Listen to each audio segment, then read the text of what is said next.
Selamat pagi semuanya, dimanapun Bapak Ibu, saudara-saudari berada, apakah itu di Jogja maupun juga di luar kota Jogja.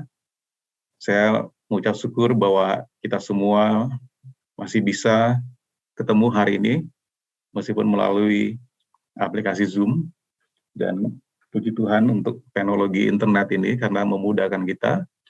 Dan mari kita terus percaya kebaikan Tuhan dalam kehidupan kita semuanya, dan seperti yang saya doakan bahwa kasih karunia Tuhan itu tiada habis-habisnya, selalu baru setiap hari.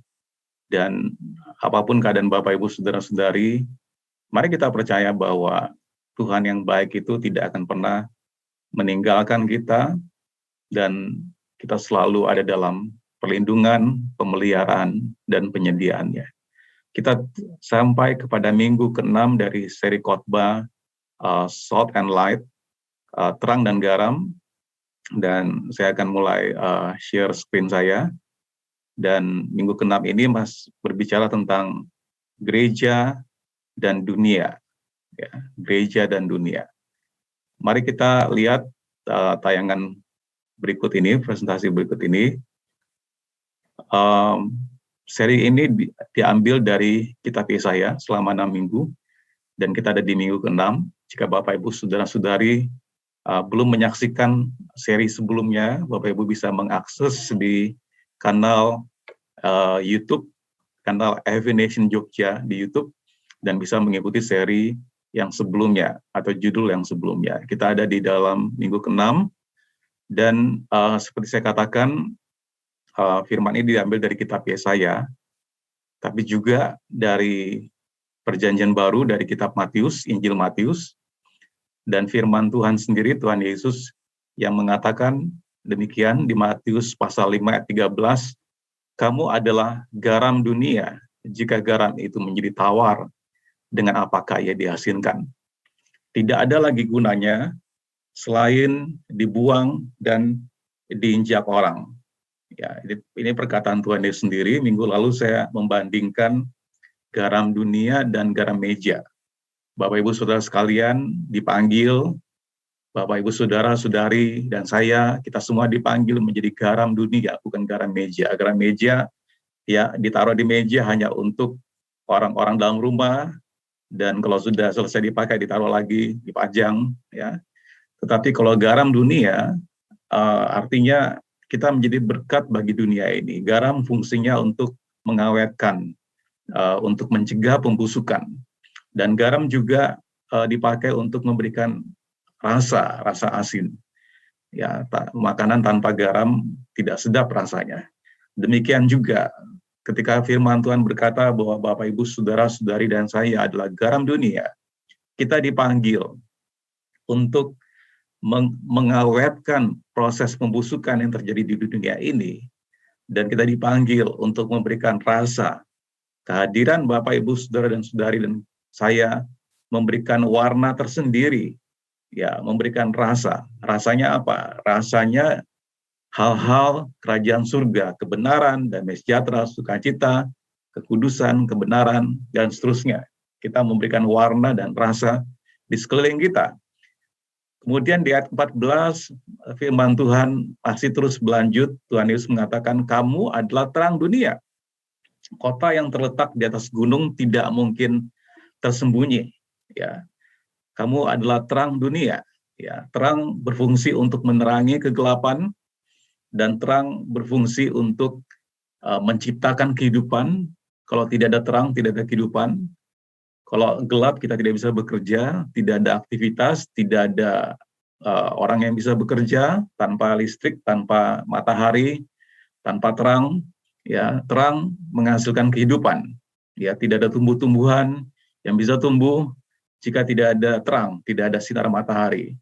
Nah, ketika firman Tuhan berkata bahwa Bapak Ibu saudara-saudari dan saya adalah terang dunia, kita menerangi kegelapan dan memberikan kehidupan di sekeliling kita.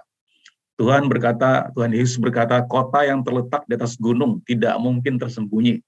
Ya, di sini gambarnya mercusuar, ya. Mercusuar ini lighthouse, memberikan panduan di tengah-tengah kegelapan, lautan, badai, yang memberikan panduan bagi kapal-kapal yang berlayar untuk tidak mendekati sumber mercusuar, karena itu biasanya ada karang atau ada landai dan berbahaya.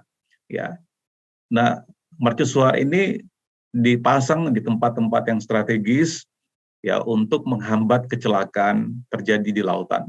Ya, nah ketika Tuhan berkata bahwa kita adalah terang dunia, Bapak Ibu Saudara sekalian, kita dipanggil untuk menerangi, memberikan tuntunan, arahan, memberikan panduan, yang menyelamatkan orang-orang agar tidak celaka, tidak kandas, ya tidak tenggelam perahu kehidupannya. Kita memberikan petunjuk, kita memberikan arahan, kita menerangi kegelapan, dan tidak mungkin tersembunyi, tidak mungkin terang itu disembunyikan.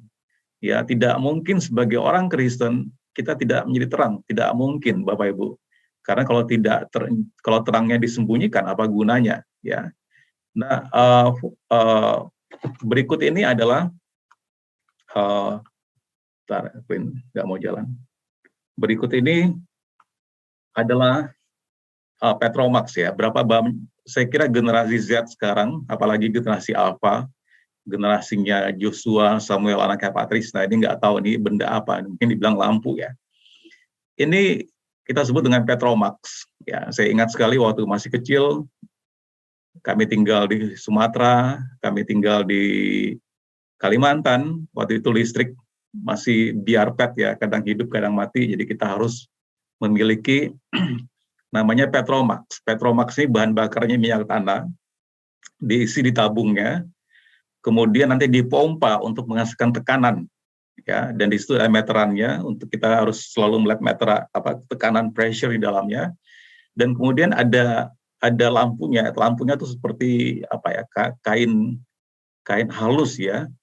Dan nanti lampu itu akan terbakar, tapi tidak hangus, dan dia akan menjadi cahaya, dan panasnya dia akan dikeluarkan di atas, dan ini kita sebut dengan Petromax ya. Jadi mungkin generasi sekarang sudah tidak pernah lihat barang ini ya. Kalaupun sekarang di retro, diproduksi kembali, biasanya dimodifikasi dengan LED LED ya, hanya untuk pajangan.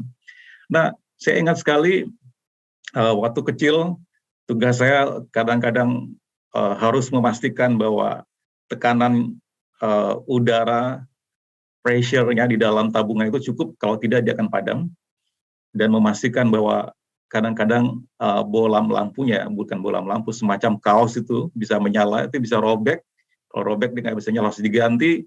Kadang-kala kacanya bisa pecah, ya, dan seterusnya Bapak Ibu, ya. Dan ini lampu ini Petromax ini nggak pernah ditaruh di bawah, ya.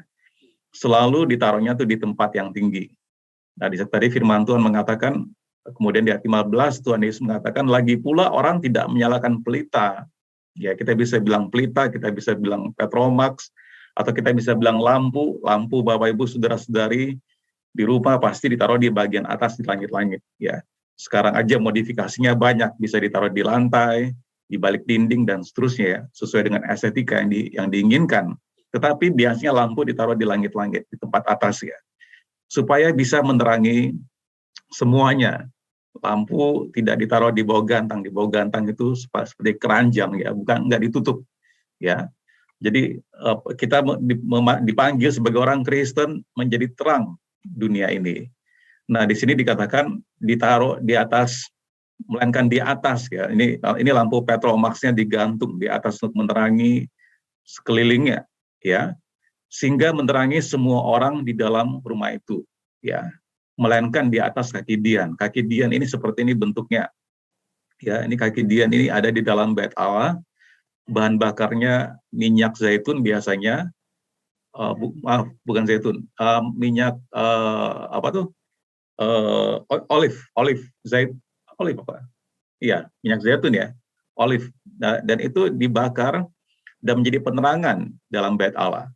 Melainkan jadi cahaya itu ditaruh di kaki dian di atasnya, sehingga menerangi semua orang di dalam rumah itu. Dengan kata lain, Bapak Ibu Saudara sekalian, sebagai orang Kristen, ya, kodrat kita itu pasti dilihat orang. Nggak mungkin cahaya itu disembunyikan. Ya, pasti cahaya itu harus terlihat. Nah, kalau cahayanya padam, berarti itu tadi garamnya sudah tidak asin, apinya sudah tidak ada gunanya. Ya. Nah, lalu di ayat yang ke-16, Tuhan Yesus mengatakan, demikianlah hendaknya terangmu bercahaya di depan orang, supaya mereka melihat perbuatanmu yang baik dan memuliakan Bapamu yang di sorga. Kita perlu memperlihatkan perbuatan baik kita, bukan untuk diri kita agar kelihatan baik. Ya, kita memperlihatkan perbuatan baik kita menolong orang, bukan supaya kita looks good, kelihatan baik ya. Tapi kita berbuat baik, firman Tuhan Yesus sendiri berkata, supaya kita bisa memuliakan Bapa kita yang ada di sorga. Jadi Bapak Ibu Saudara-saudari sekalian, kita dipanggil menjadi garam dan terang dunia, dan terang itu tidak mungkin disembunyikan, dia harus terlihat, dia harus menerangi sekelilingnya, supaya sekelilingnya diterangi, dan ada perbuatan baik yang bercahaya, karena terang itu di depan orang banyak, tujuannya supaya Bapa kita di surga dipermuliakan. Nah, Bapak Ibu Saudara sekalian, di dalam Yohanes pasal 12 ayat 26, Tuhan Yesus juga mengatakan, barang siapa melayani aku, ia harus mengikut aku. Dan di mana aku berada, di situ pun pelayananku akan berada. Barang siapa melayani aku, ia akan dihormati Bapa. Bapak Ibu Saudara-saudara sekalian, kita sebagai orang Kristen, kita melayani Tuhan. Yang melayani Tuhan bukan hanya hamba Tuhan seperti saya. Bukan hanya pendeta, bukan hanya penginjil, ya, yang melayani Tuhan sepenuh waktu, tapi semua Bapak Ibu Saudara-saudari melayani Tuhan. Karena kalau bukan Tuhan Yesus yang kita layani, siapa yang kita layani? Betul ya? Kita semua adalah hamba Tuhan. Kalau kita bukan hamba Tuhan, kita hambanya siapa? Ya, hanya ada dua pilihan. Kalau bukan hamba terang, kita hamba gelap. Kalau kita bukan hambanya Tuhan, kita hambanya yang lain, ya. Yang lain itu bisa iblis, kegelapan, yang lain itu bisa materi, bisa ketenaran, popularitas. Bukan. Bapak Ibu, saudara-saudari dan saya, kita melayani Tuhan, kita hamba Tuhan. Dan Tuhan mengatakan, firman Tuhan Yesus mengatakan, barang siapa melayani aku, melayani dia, ia harus mengikuti aku. Dan di mana aku berada, di situ pun pelayananku akan berada. Tidak peduli Bapak Ibu Saudara-saudari ada di tempat pekerjaan, di kantor, di kampus, di kos, ya, atau di lapangan pekerjaan Bapak Ibu Saudara-saudari. Apakah yang bekerja di lapangan, yang bekerja di belakang meja, yang bekerja di kantor, di luar kantor, ya. Apakah Bapak Ibu Saudara bekerja mungkin di ladang, di pertanian, di perkebunan, di hutan mungkin, ya, atau di laut atau di udara. Dimanapun kita berada, kita sedang melayani Tuhan. Karena ini Tuhan Yesus sendiri yang mengatakan, barang siapa melayani aku, ya harus mengikuti aku. Kita mengikuti Tuhan, dan di mana kita berada, karena Tuhan tinggal dalam diri kita, di mana kita berada, Tuhan ada dalam diri kita, di situ kita melayani Tuhan. Karena Tuhan Yesus mengatakan, di situ pun pelayananku akan berada. Ya, jadi kita harus membuang konsep jauh-jauh, bahwa melayani Tuhan itu berarti sepenuh waktu. Melayani Tuhan berarti jadi pendeta. Melayani Tuhan berarti menjadi penginjil, menjadi gembala. Bukan Bapak Ibu Saudara sekalian. Setiap Bapak Ibu Saudara-saudari, apapun profesinya, apapun pekerjaannya, apapun status Bapak Ibu Saudara-saudari sekalian, apakah pegawai negeri, pegawai swasta, apakah mahasiswa, apakah pelajar, apakah profesional, apakah ibu rumah tangga, kita semua melayani Tuhan dalam profesi kita, dalam bidang pekerjaan kita. Karena firman Tuhan ini mengatakan, barang siapa melayani aku, ingat kita semua melayani Tuhan, kita bukan melayani yang lainnya, ya harus mengikuti aku. Dan di mana aku berada, karena firman Tuhan dan Roh Kudus tinggal dalam diri kita, berarti Tuhan juga dalam diri kita. Di mana kita berada, Tuhan berkata, di situ pun pelayananku harus ada. Ya. Dan barang siapa melayani aku, ia akan dihormati Bapa. Kalau Bapak Ibu Saudara-saudari melayani Tuhan dengan pekerjaan Bapak Ibu Saudara-saudari, Tuhan Yesus mengatakan, saudara-saudari dihormati oleh Bapa. Wow, luar biasa ya. Saudara-saudari akan dihormati oleh Tuhan Allah pencipta alam semesta ini. ketika kita melayani Tuhan dengan pekerjaan kita, dengan apapun yang kita kerjakan, kita akan dihormati Bapa. Jadi kita harus membuang mentalitas blok yang mengatakan pekerjaan yang sekuler dan non-sekuler, yang rohani dan yang sekuler. Bapak Ibu, kebenarannya adalah kita dipanggil bekerja apapun pekerjaan kita. Kita dipanggil sedang melayani Tuhan dalam bidang pekerjaan kita. Nah, kenapa saya bisa bilang seperti ini? Karena sejak dari Adam dan Hawa diciptakan di Taman Eden, kita kembali dalam kitab Kejadian. Ya, maaf, sebelumnya kita ada di sini Bapak Ibu. Kita ada di era post-truth ya. Post itu setelah truth, kebenaran ya. Jadi maksudnya apa? Ya, kita bukan lagi di era modern, kita di era post-modern. Jadi setelah modern ya. Berarti modernnya sudah terlampaui. Kita ada di post-modern ya. Nah, demikian juga post-modern ini Bapak Ibu ditandai dengan relativisme. Apa relativisme? Relativisme itu tidak ada standar baku tentang kebenaran. Semua orang bisa menganggap benar apa yang dia pikirkan, apa yang dia yakini, apa yang dia percayai. Kita sampai kepada satu era, satu zaman yang kita sebut dengan post-truth ya. Maksudnya apa?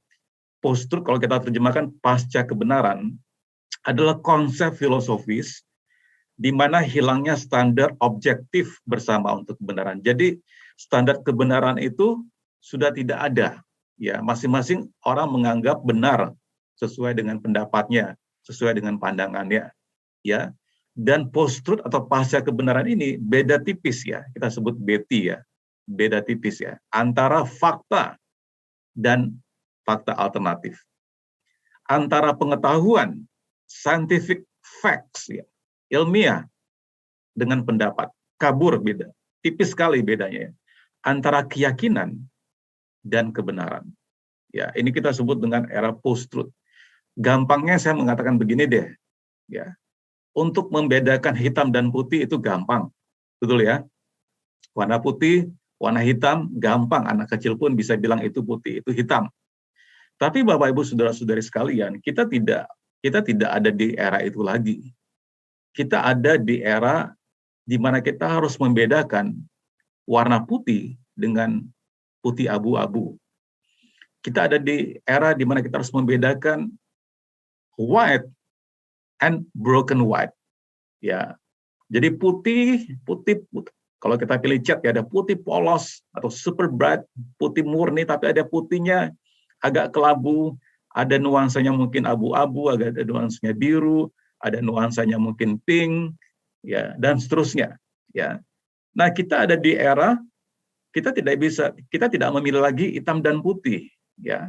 Kita tidak memilih lagi antara benar dan salah, ya, antara baik dan jahat. Tapi kita ada di era di mana Bapak Ibu, saudara dan saudari dan saya, kita harus memilih antara putih dan broken white tadi, putih abu-abu. Antara kebenaran dengan kebenaran yang semu, ya. Antara kebenaran dengan hampir benar, ya. Antara fakta dengan fakta alternatif, ya.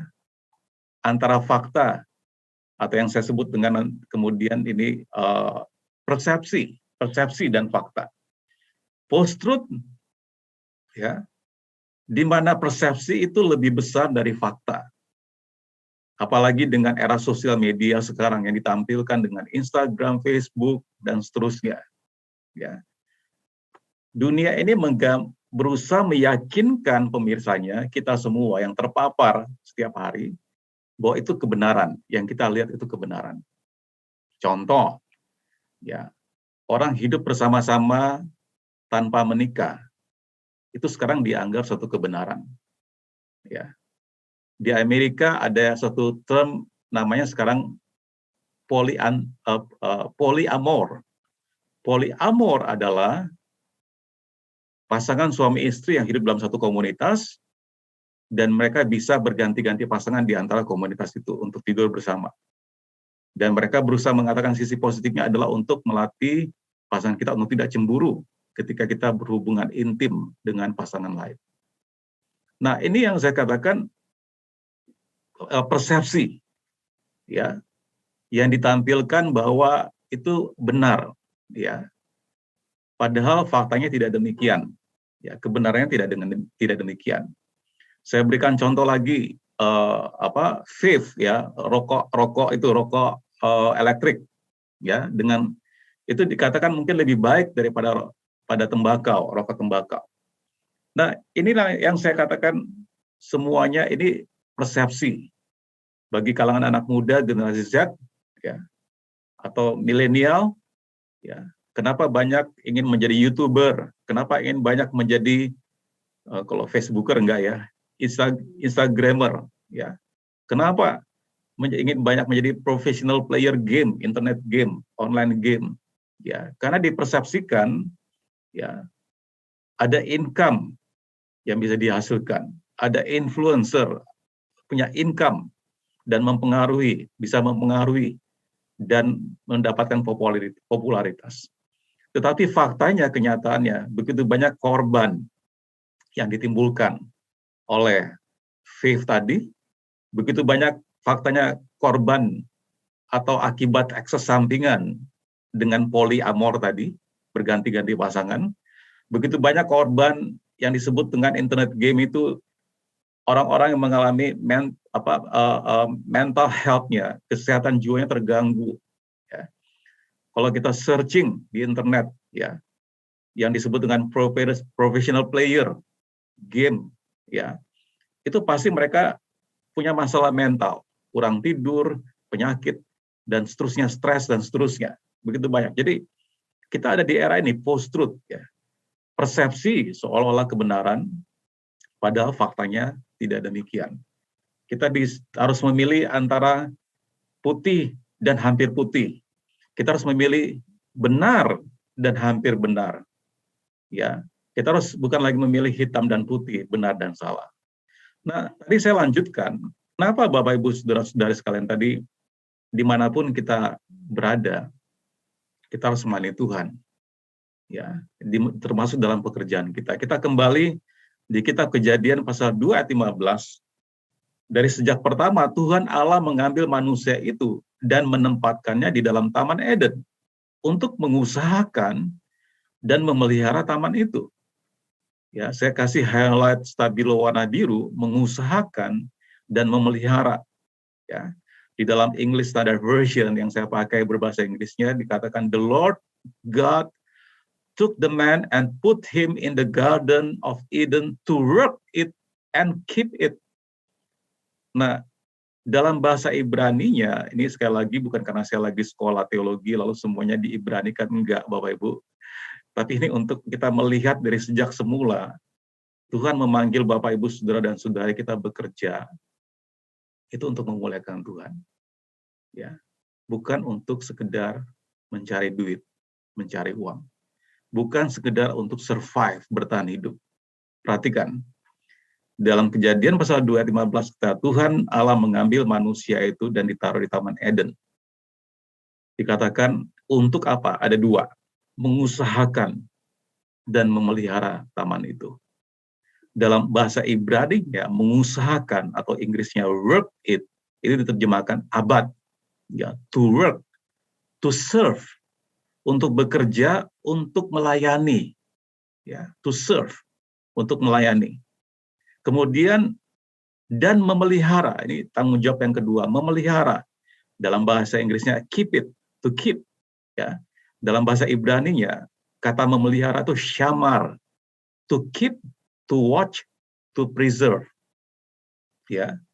Jadi ketika Tuhan menciptakan Adam dan Hawa ditaruh di Taman Eden, itu untuk bekerja sambil memelihara, sambil menjaga. Apa yang dijaga? Taman Tuhan, hadirat Tuhan, kemuliaan Tuhan. Ya, kita akan lihat kata yang sama ini, kata abad dan kata syamar ini digunakan di kitab Bilangan. Ya, sebentar kita akan sampai ke situ. Nah, karena perintah ini datang sebelum Adam berdosa, jadi Tuhan menempatkan mereka di Taman Eden dan Tuhan suruh engkau bekerja dan memelihara taman ini. Itu kejadiannya kan sebelum Adam dan Hawa jatuh dalam dosa. Ya. Sehingga dengan demikian pekerjaan tidak akibat sebagai kejatuhan manusia. Karena ada orang berpikir kita harus bekerja karena akibat dosa. Bahkan saya pernah mendengar saya nggak mau berkeringat karena keringat itu melambangkan kutuk. Ya, kenapa? Karena setelah Adam harus keluar dari Taman Eden, dia harus bekerja bersusah payah karena firman Tuhan bilang kau akan bekerja susah payah, tanah ini akan mengeluarkan semak duri, dan kau akan bersusah payah, berpeluh, berkeringat untuk mencari nafkah di situ. Nah, ada orang Kristen yang punya pandangan bekerja itu kutuk. Berkeringat itu kutuk karena itu akibat hukuman Tuhan kepada Adam dan Hawa setelah mereka jatuh dalam dosa. Tapi ingat Bapak Ibu Saudara sekalian, perintah Tuhan tadi sebelum terjadi kejatuhan. Sehingga pekerjaan bukan akibat dari dosa. Kalau kita bekerja bukan itu kutuk. Waktu Bapak Ibu Saudara sekalian berkeringat karena bekerja, bersusah payah, itu bukan tanda kutuk. Itu panggilan Tuhan. Ya. Pekerjaan bukan sesuatu yang harus dihindari. Kayak seperti pemikiran tadi ya. Tapi pekerjaan produktif adalah bagian dari tujuan baik Tuhan. Ya. Bagi manusia dalam penciptaan. Ya. Nah, nanti kemudian tadi yang kita bahas tadi, abad dan syamar tadi, bekerja dan memelihara, abad dan syamar dalam bahasa Hebrew. Ini dua kata kerja yang sama digunakan oleh para imam dan orang Lewi. Orang Lewi adalah suku Israel yang khusus melayani Tuhan di tabernakel, di kemah Musa. Ya. Pelayan atau melayani. Dalam bahasa Hebrew-nya tadi, HB itu Hebrew itu abad, dan memelihara itu penjaga itu syamar. Jadi apa yang saya ingin sampaikan Bapak Ibu Saudara sekalian? Yang saya ingin sampaikan ini poin saya. Bahwa pekerjaan apapun yang Bapak Ibu Saudara-saudari lakukan, itu melayani Tuhan. Saudara tidak bekerja hanya untuk mencari uang. Nah, ini yang saya katakan, ini persepsi yang dibangun. Kenapa harus bekerja? Supaya bisa dapat uang. Ya. Direduksi kebenarannya. Nggak kita mendengar moto atau slogan, time is money. Tapi Bapak Ibu Saudara sekalian, sekarang time is not money anymore. Waktu bukan lagi uang. Tapi waktu adalah kehidupan. Time is life.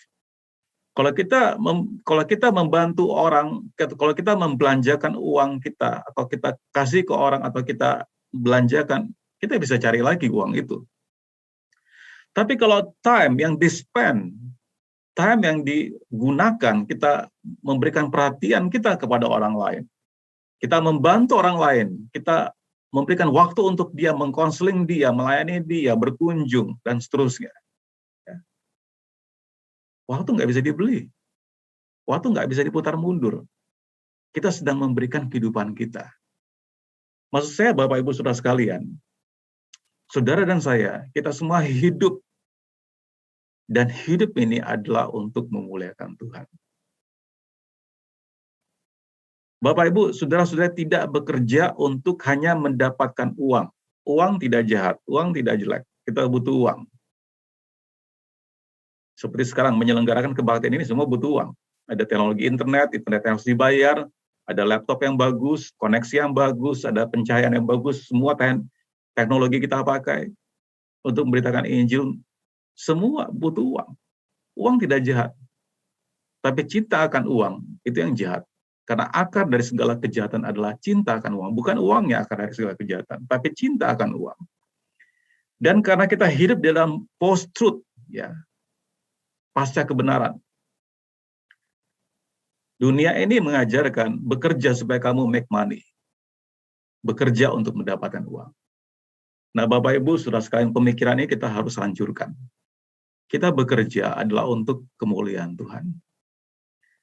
Kalau Bapak Ibu saudara-saudari bekerja hanya untuk mencari uang, Bapak Ibu saudara-saudari tidak akan memberikan yang terbaik di pekerjaan saudara. Tapi kalau pekerjaan kita untuk melayani Tuhan, maka kita akan memberikan yang terbaik yang kita bisa berikan. Melampaui job description kita, rincian tugas kita. Melampaui yang dituntut oleh kantor atau oleh perusahaan atau atasan atau bos saudara atau lembaga saudara. Karena pekerjaan kita adalah untuk memuliakan Tuhan. Ada amin Bapak Ibu saudara sekalian. Ya. Jadi kita harus meluruskan cara pandang kita. Bahwa kita ini dipanggil menjadi terang dan garam dunia. Termasuk di tempat pekerjaan Bapak Ibu Saudara sekalian. Waktu Bapak Ibu Saudara bekerja itu adalah melayani Tuhan. Waktu Bapak Ibu Saudara bekerja, berusaha, berwirausaha, bekerja di kantor, itu adalah memuliakan Tuhan. Kita memberikan yang terbaik yang kita bisa berikan. Pekerjaan itu bukan karena kutuk, tapi itu panggilan Tuhan. Kita memberikan yang terbaik, kita punya prestasi, kinerja yang baik, track record, rekam jejak yang baik. Dan melalui pekerjaan itu kita bisa kenal orang, melayani orang, menjangkau orang. Waktu interaksi terjadi, mereka punya masalah, kita bisa melayani mereka, agar mereka bisa kenal Tuhan. Kita bisa mendoakan mereka. Bapak Ibu saudari sekalian, dimanapun kita bekerja, apapun bidang pekerjaan kita, seperti tadi dari rencana semula Tuhan, ketika Tuhan menciptakan Adam dan Hawa di Taman Eden, untuk bekerja, mengusahakan, tapi juga memelihara. Pekerjaan kita adalah kita memelihara, kita merawat, kita menjaga kemuliaan Tuhan. Ada amin Bapak Ibu.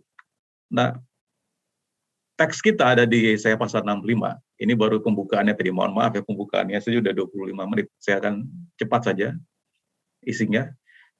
Yesaya 65 ayat 17 sampai 25 teks kita. Ada 3 poin yang saya ingin sampaikan dari teks ini. Mari kita baca ya. Kita buka Alkitab kita, Yesaya 65 ayat 17 sampai 25.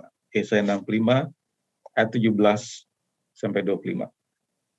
Saya mengundang Bapak Ibu Saudara-saudari untuk membaca Alkitabnya, membawa Alkitab cetaknya, ada di samping saudara, selalu sediakan Alkitab cetak di samping saudara, bukan gadget, karena agak repot ya gadget, nanti dia banyak sekali yang mengganggu.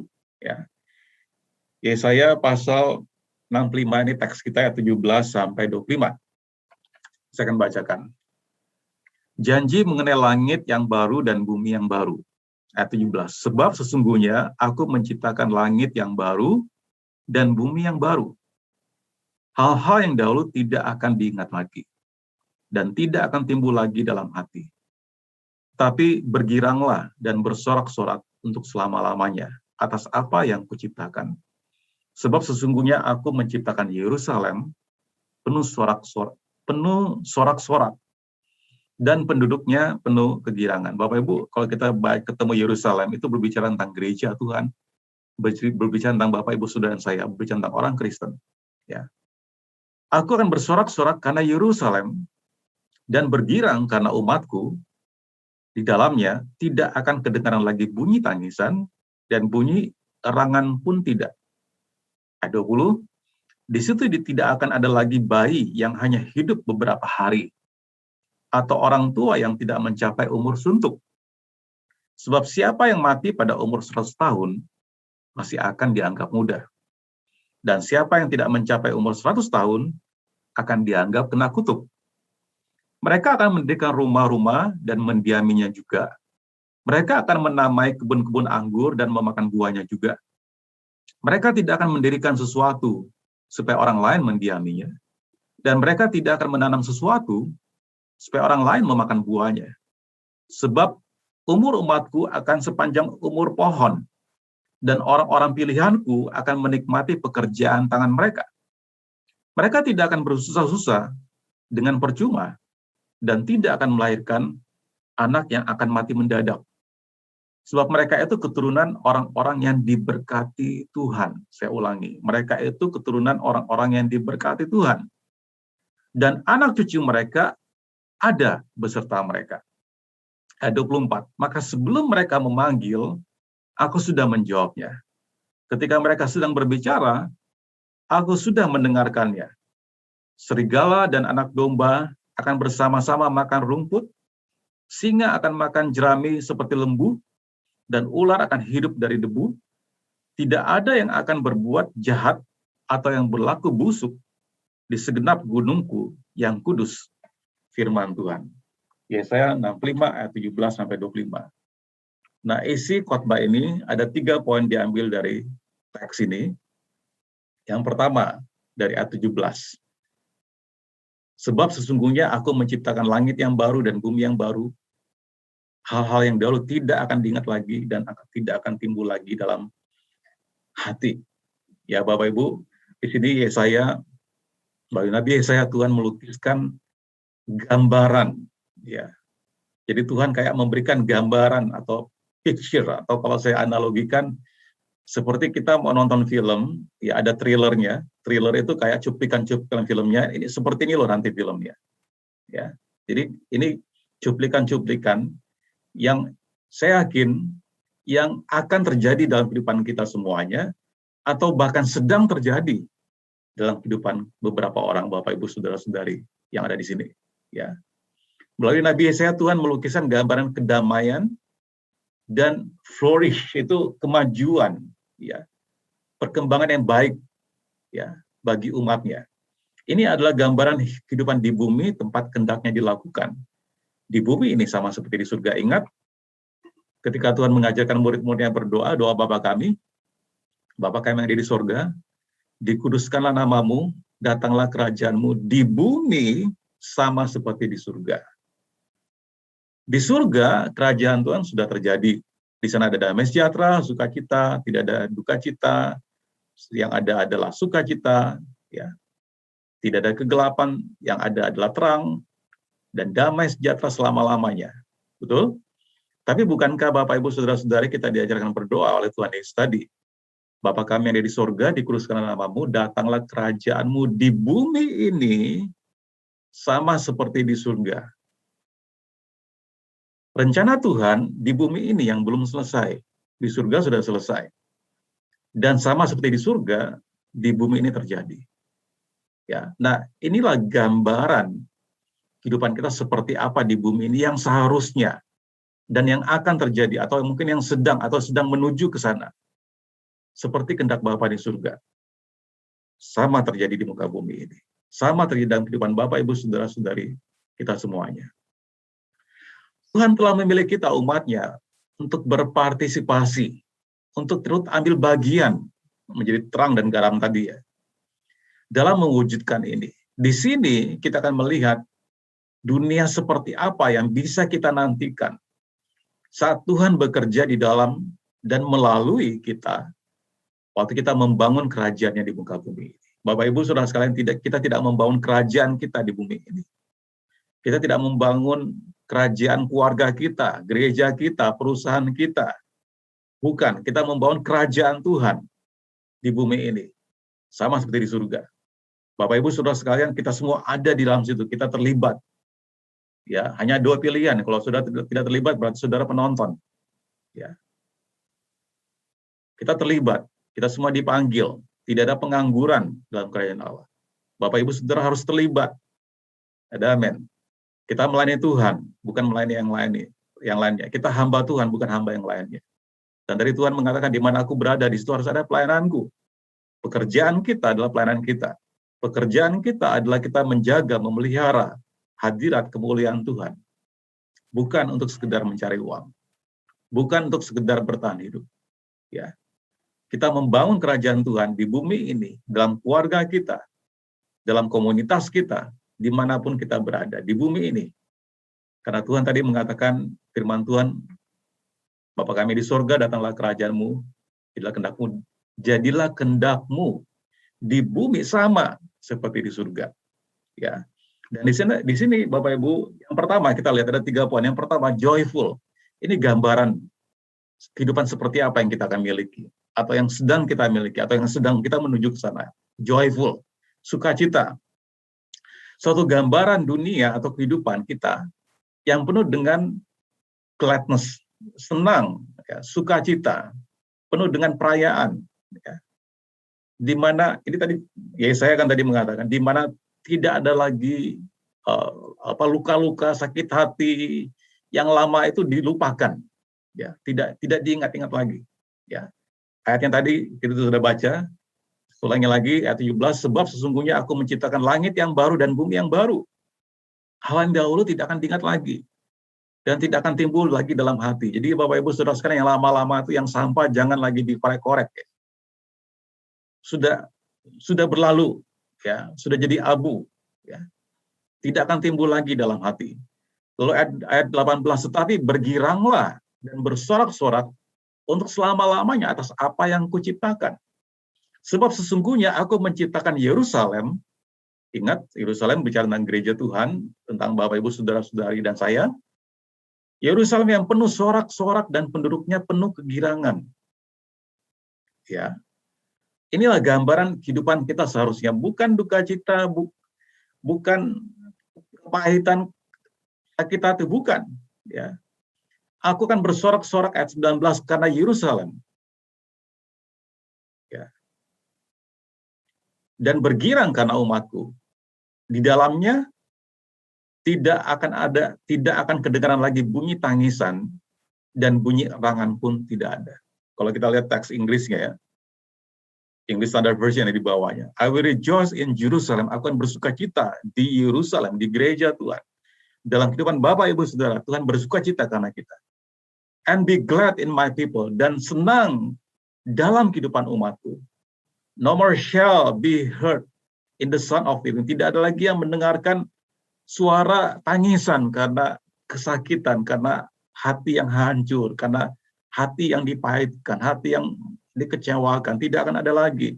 And the cry of distress, dan tidak ada lagi tangisan karena tekanan hidup.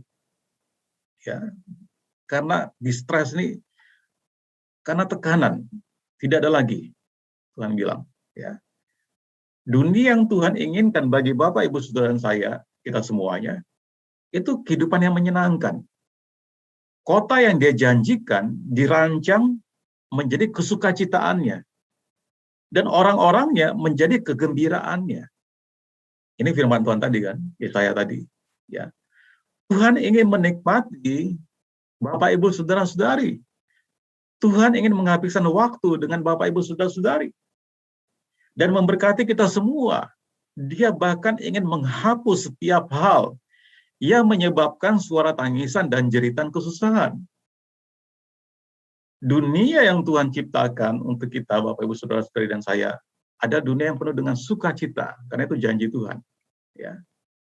Yang kedua, dunia yang Tuhan ciptakan untuk kita dan kita usahakan terjadi, sama seperti di surga terjadi muka bumi ini, adalah kehidupan yang fruitful, ya, yang berbuah banyak. Satu kehidupan, satu dunia yang berkelimpahan dengan kehidupan dan dengan kemakmuran. Saya tidak khotbah Injil kemakmuran, ya, bukan. Ya, tapi karena firman Tuhan berkata demikian, Yesaya pasal 65 ayat 20 sampai 23. Di situ tidak akan ada lagi bayi yang hanya hidup beberapa hari. Ini kan berarti istilahnya bayi yang baru lahir kemudian meninggal, saya lupa istilah mediknya. Atau orang tua yang tidak mencapai umur suntuk. Ya. Sebab siapa yang mati pada umur 100 tahun masih dianggap muda. Dan siapa yang tidak mencapai umur 100 tahun akan dianggap penakut. Nah, mohon maaf nih, translasinya LA ini kurang tepat, ya. Karena kalau kita baca English Standard Version yang paling mendekati aslinya, teks aslinya, dikatakan, no more shall there be in it an infant who lives but a few days. Ini sama, ya, hampir sama dengan terjemahannya. Tidak ada lagi bayi yang hanya hidup beberapa hari saja. Ya, begitu lahir beberapa dia meninggal, nggak akan ada seperti itu. Atau orang tua yang tidak mencapai umur suntuk. Nah, ini agak berbeda terjemahannya. Dikatakan, or an old man who does not fill out his days. Maksudnya begini loh. Tidak ada orang tua yang tidak menikmati hari-harinya. Dia tidak enjoy hari-harinya. Hari-harinya penderitaan, umur tuanya penderitaan. Ya. For the young man shall die 100 years old. Karena anak muda akan meninggalnya itu 100 tahun usianya. Ya. And the sinner 100 years old shall be accursed. Tetapi orang pendosa yang berumur 100 tahun, itu tetap akan dikutuk. Ini terjemahannya agak berbeda sedikit, ya. Kemudian di ayat 21, mereka akan mendirikan rumah-rumah dan mendiaminya juga. Mereka akan menanami kebun-kebun anggur dan memakan buahnya juga. Dalam teks Inggrisnya dikatakan, they shall build houses and inhabit them. Mereka akan membangun rumah-rumah dan menempatinya. Maksudnya apa? Mereka akan menikmati apa yang dibangun. Banyak orang membangun, saya berharap bukan Bapak Ibu Saudara-saudari, tapi tidak menikmati apa yang mereka bangun. Mereka akan menanami kebun-kebun anggur dan memakan buahnya juga.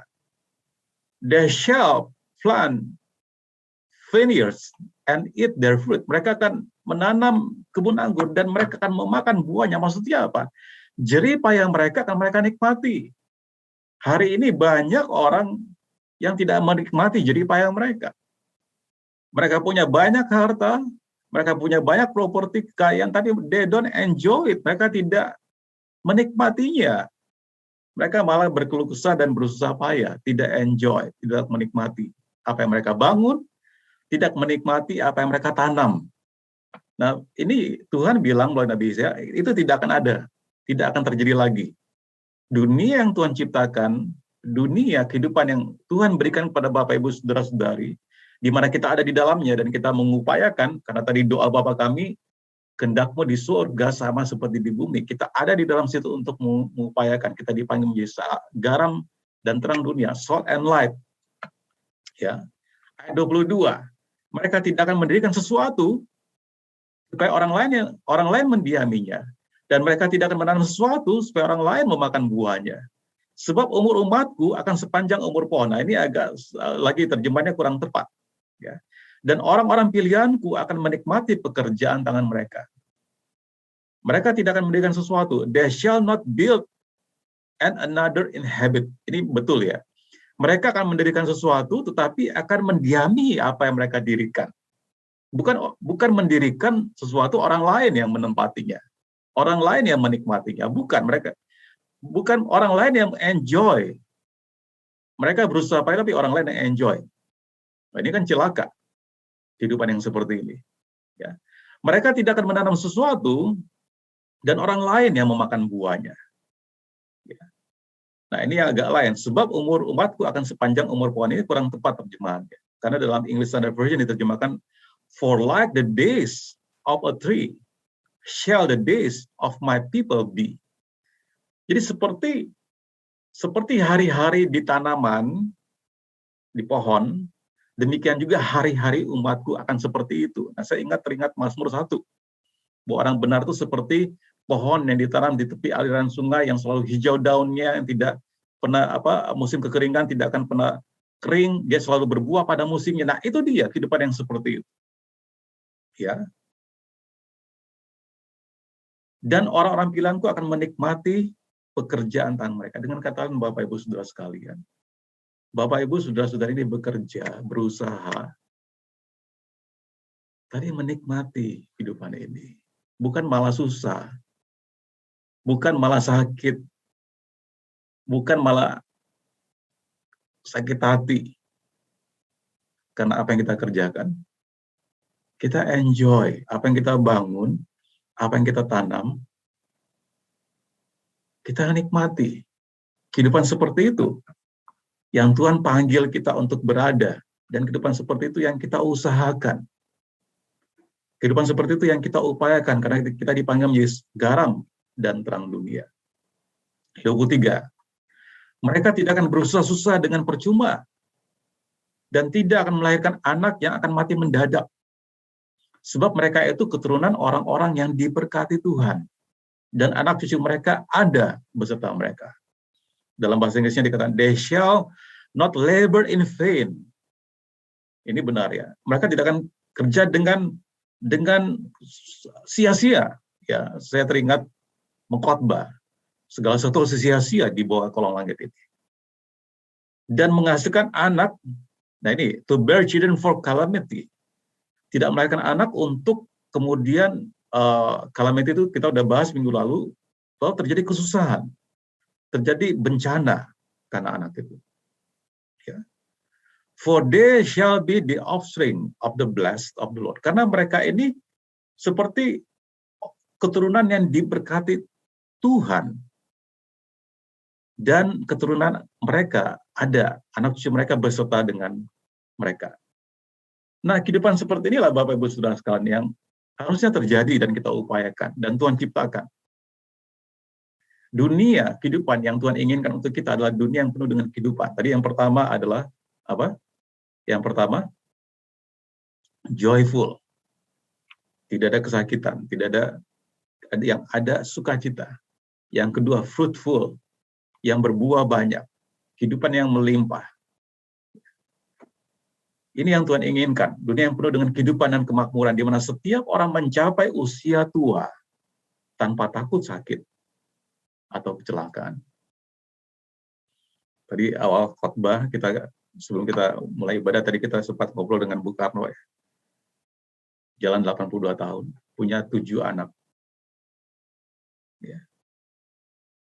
Masih bisa makan durian, pakai iPhone, pakai aplikasi Gojek, dan seterusnya. Puji Tuhan, ini terjadi dalam kehidupan beliau. Mencapai usia tua tanpa takut, sakit, atau kecelakaan. Siapapun yang membutuhkan waktu untuk membangun rumah, akan memilikinya. Dan ada waktu untuk hidup di dalamnya. Jadi dia bangun dengan pekerjaannya, dia kumpulkan, dia bangun, dia invest, tapi dinikmati. Dan siapapun yang menginvestasikan sumber dayanya akan menikmati kehidupannya yang stabil. Nah, kehidupan seperti ini Bapak Ibu Saudara sekalian. Kehidupan yang penuh dengan sukacita, bukan penderitaan, tangisan. Kehidupan yang penuh dengan keberbuahan. Dan yang ketiga, sebelum itu yang ketiga, bahkan menjadi orang tua akan menjadi kegembiraan dalam setiap hal. Kalau Bapak Ibu Saudara-saudari sekarang punya anak dan menganggap anak itu adalah penderitaan, saudara harus bertobat. Anak bukan penderitaan. Anak berkat dari Tuhan. Saya perhatikan dalam pelayanan saya mengembalakan. Banyak orang-orang yang sebelum punya anak, waktu mahasiswa mereka melayani Tuhan, semangat berapi-api.